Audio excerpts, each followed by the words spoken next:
Hello, this is Julian with Coffee Reviews, and today we'll be reviewing the Kamvara wash processed Kenya from Banibeans Coffee Roasters. There's the bag right there. And Banibeans, based out of Ljubljana, Slovenia, and they were a suggestion to us by Ljubljana, so shout out to and thank you to Ljubljana for the suggestion. This coffee did feature in a recent blind taste test rankings video, where it finished 4th place out of 4 Banibeans coffees on that day. As I always say, just because a coffee finished last doesn't necessarily mean that it'll end up being our least favorite. So we will see how this one turned out, as this right here is day 43.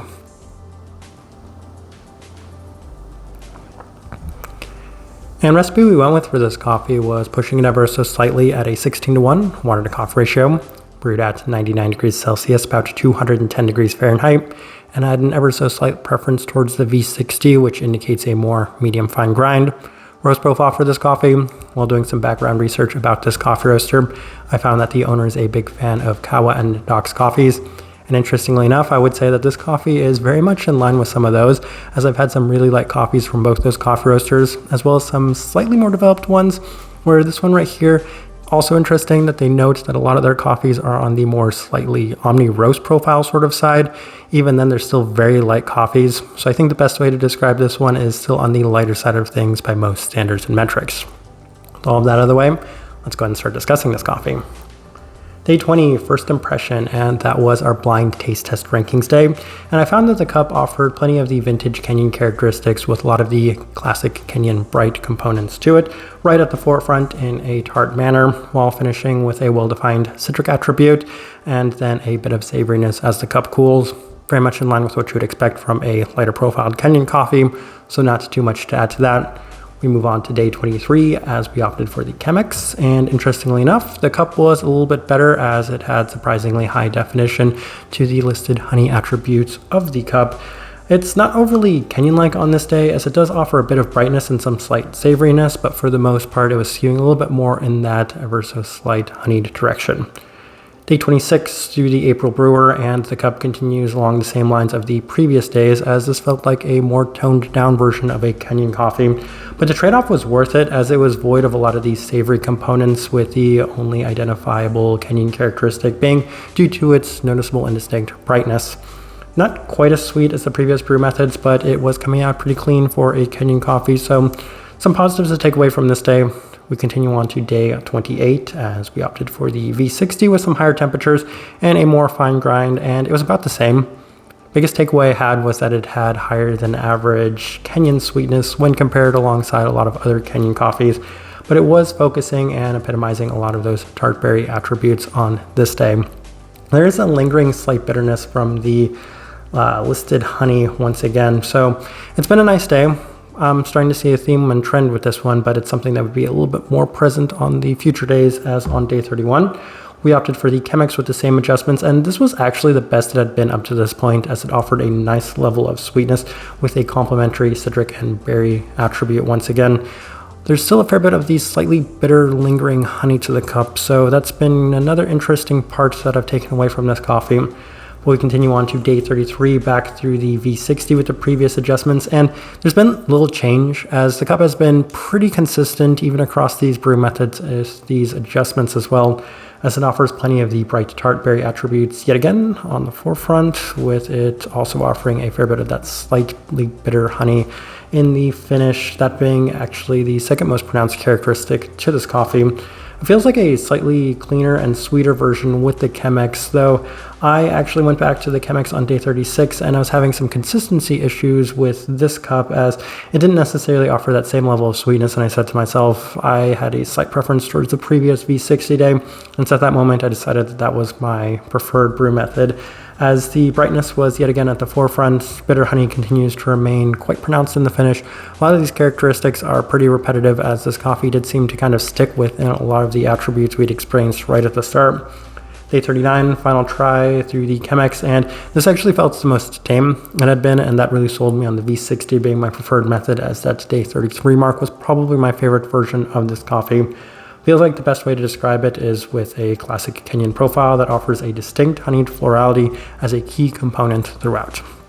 All right, let's go ahead and put up the tasting wheel so you can see what we're getting. And we have quite a few level 4s. So let's go through those real quick, and we'll start with the body level 4. And as you'd imagine, I was making this tasting wheel alongside of all of the other Banibeans coffees that we're going to be reviewing, and I could not help but notice that this one offered a little bit more texture and body to it relative to some of those other coffees. And that's why that one scores as high as it does, but interestingly enough, it's got a fair bit of texture, even for a Kenyan coffee, as it offers more of that kind of juicier, heavy body to the cup. Finish, level 4.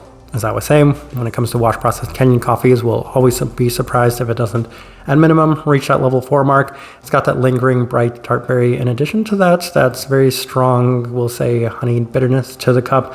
Both those things a fair bit long lasting. So level 4 seems right, maybe the slightly higher side of the level 4. Acidity, level 4. Same thing with the finish, and I would be surprised if a wash processed Kenyan coffee doesn't at minimum score that level 4 mark, and this one right here definitely offered that, a fair bit of it throughout. And then the florality level 4, I think this is one of the more interesting parts of this coffee because it's something I'd mentioned pretty early on and then continued to discuss throughout this review, as that was pretty notable and present throughout, as it's a bit more of that honeyed florality as opposed to what I traditionally experience being a more hibiscus-like, red-like floral component to a Kenyan coffee. Even then, distinct enough and pronounced enough to really justify that higher side on this tasting wheel. Grapefruit, level 4.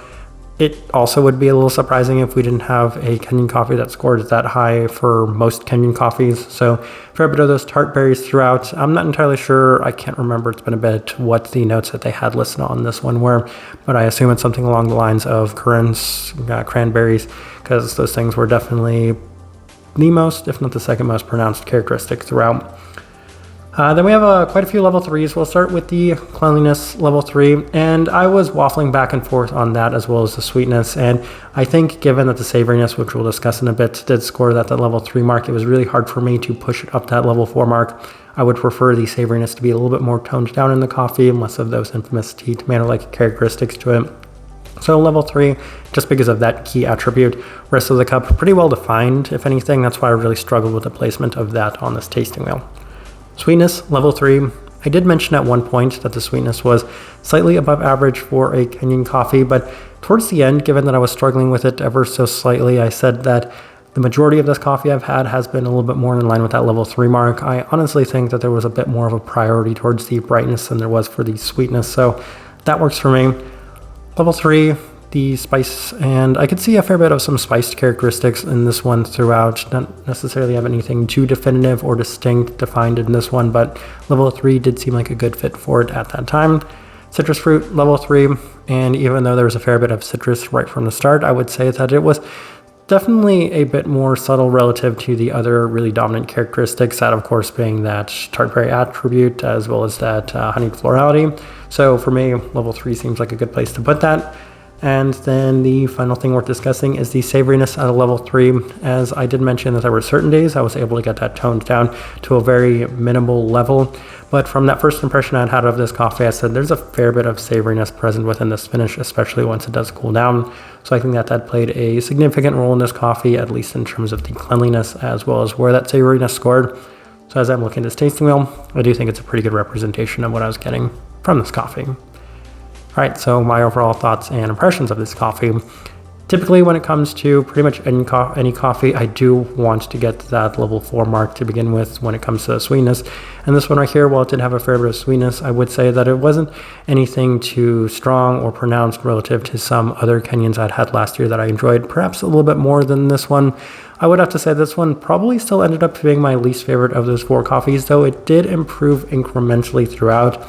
By the time I got to that day 33 mark relative to the first time I tried it, I would say that it was a fair bit better, and that's going to be a theme with some of these Banibeans coffees, is that a little bit of tinkering and adjustments can yield some significant, well, I don't want to say significant, but mild improvements to them, as that seems to be what happened with this coffee. But this one skewed a little bit more in the traditional direction while offering a specific characteristic that may have been a little different from what you had experienced from traditional coffees, but even then it was something that wasn't necessarily catering towards me. So this one right here, that was fine. Good start for Banibeans. We still have a couple more that I have some much more positive impressions of.